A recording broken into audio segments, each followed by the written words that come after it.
నెల్లూరు జిల్లా ఆత్మకూరులో దేవాదాయ శాఖ మంత్రి ఆనం రామనారాయణ రెడ్డి పర్యటించారు. స్వర్ణాంధ్ర స్వచ్ఛాంధ్ర కార్యక్రమంలో భాగంగా ఆత్మకూరు ఆంజనేయ స్వామి గుడి సమీపంలోని మున్సిపల్ డంపింగ్ యార్డ్ను పరిశీలించారు.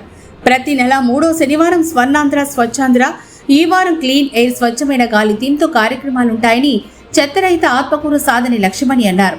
ప్లాస్టిక్ నిషేధం, కాలుష్య నివారణ, పరిసరాల పరిశుభ్రతతోనే ఆహ్లాదకరమైన వాతావరణం, స్వచ్ఛమైన గాలి లభ్యమని వివరించారు. ప్రతి ఒక్కరూ స్వచ్ఛాంధ్ర కార్యక్రమాల్లో భాగస్వామ్యం కావాలని కోరారు. అనంతరం నెల్లూరు పాలెం కూడల్లో సూపర్ జీఎస్టీ ర్యాలీని ప్రారంభించి సూపర్ జీఎస్టీ, సూపర్ సేవింగ్స్ పోస్టర్లు ఆవిష్కరించారు.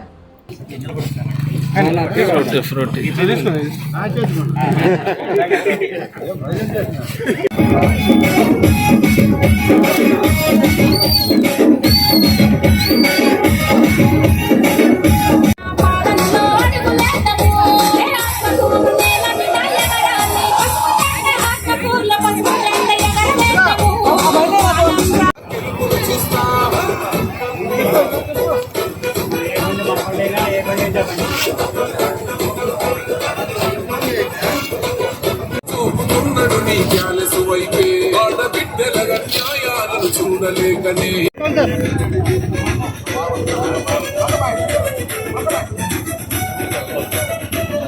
రైతు కన్నీళ్ళకు తడుస్తున్న జీవనము ముందు బాబా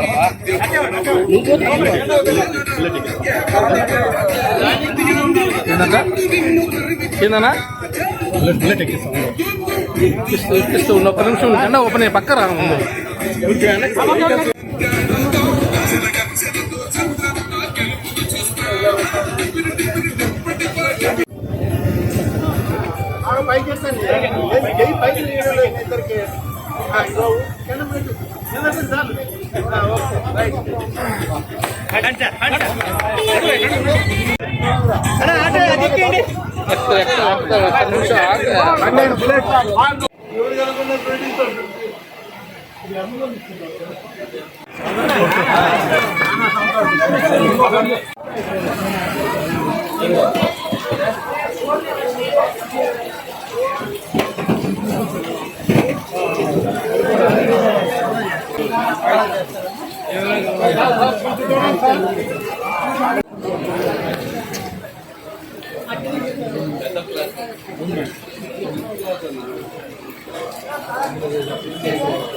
సంఘం మున్సిపల్ ఏరియాలో ఉన్నటువంటి సేకరించిన చెత్త అంతా ఒక దగ్గర దాన్ని పెట్టడం జరిగింది.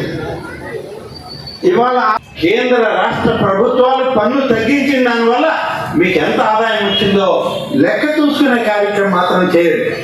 ఈ జిఎస్టి ప్రయోజనం పేద మధ్యతరగతి కుటుంబాలకు ఎక్కువగా ఉంది. ఈ ప్రయోజనం ఈ రాష్ట్రాలు, ఈ దేశం ప్రభుత్వాలు మీకు అందిస్తున్నాయనేటువంటి ఒక వివరణ మీకు ఇవ్వడానికే ఇవాళ ఈ ప్రయత్నం జరుగుతుంది. ట్యాక్స్ వేస్తే మాకేమి, ఇవాళ మనం దేశంలో చాలాసార్లు చూసాం, 1% ట్యాక్స్ పెరిగితే ఒక 10 రూపాయలు ఏదైనా ఒక వస్తువు మీద పెరిగి శాఖ ద్వారా స్వచ్ఛాంధ్రలో తీసుకోవడం జరిగింది. కంపెనీ వాళ్ళు టెండర్లు వేసి వచ్చారు, పెద్ద పెద్ద మిషనరీలు బిగించారు, అక్కడికి వెళ్ళి చూడడం జరిగింది. మున్సిపల్లో అక్కడ సేకరించిన చెత్తని ఆ మిషన్లో వేస్తే 3 రకాలుగా అది విభజించబడుతూ ఉంది.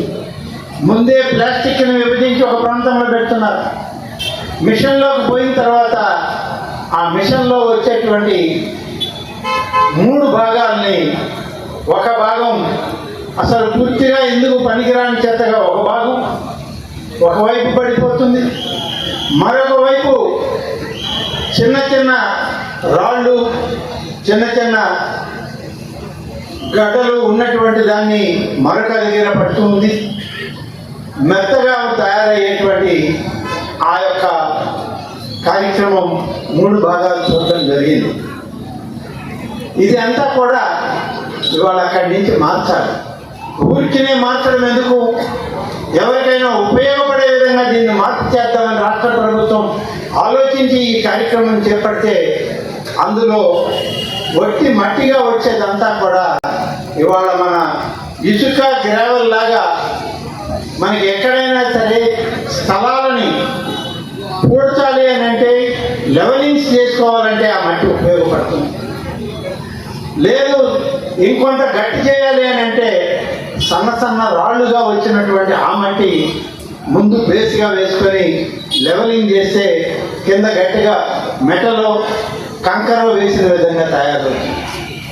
పూర్తి వేస్ట్ అయ్యేటువంటి దాన్ని ఇవాళ దాన్ని సిమెంట్ ఫ్యాక్టరీలు వాళ్ళు ఉచితంగా తీసుకుపోవడం జరుగుతుంది. ఇట్లా మనం వద్దనుకుని వదిలిపెట్టినటువంటి చెత్త 3 రకాలుగా అది ప్రజలకు ఉపయోగపడే విధంగా చేయడానికి ఇవాళ రాష్ట్ర ప్రభుత్వం నిధులు వెచ్చించి మిషన్లు పెట్టి దాన్ని 3 భాగాలు చేసి ఎవరికి ఏది కావాలన్నా ఉచితంగా తీసుకోపోండి అని చెప్పి ఇచ్చే పరిస్థితి. ఇవాళ మీరు లెవలింగ్ వాడాలి, మెత్తటి మట్టి కావాలంటే ఉచితంగా తీసుకెళ్ళచ్చు. దానికి ఎవరు ఛార్జ్ లేదు. మీ ట్రాక్టర్లు లారీలు తెచ్చుకొని తీసుకెళ్ళండి. అలాగే రాళ్ళు రప్పులు కొద్దిగా ఉండి కొంత గట్టిగా మెటల్ లాగా దాన్ని తయారు చేసుకోవాలి, గట్టి పడతాలంటే అది కూడా ఉచితంగా తీసుకుపోవచ్చు.